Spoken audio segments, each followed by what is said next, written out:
ಅಡಿಗೊಂದು ಗುಡಿ ಪೂಜಿಸಿ ದಿನವಿಡಿ ಪತಿಯೊಳಗಿರುವಳು ಸತಿಯು.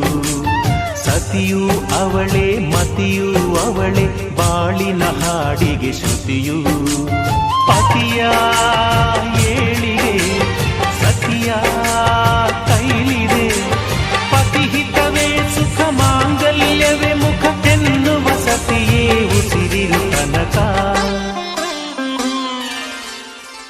ಸುಮತಿ ಸುಮತಿ ಶ್ರೀಮತಿ ಆರು ಗುಣಗಳೇ ನಿನಗಾರತಿ. ಮನಕ್ಕೆ ಒಡತಿ ಮನೆಗೆ ಗರತಿ.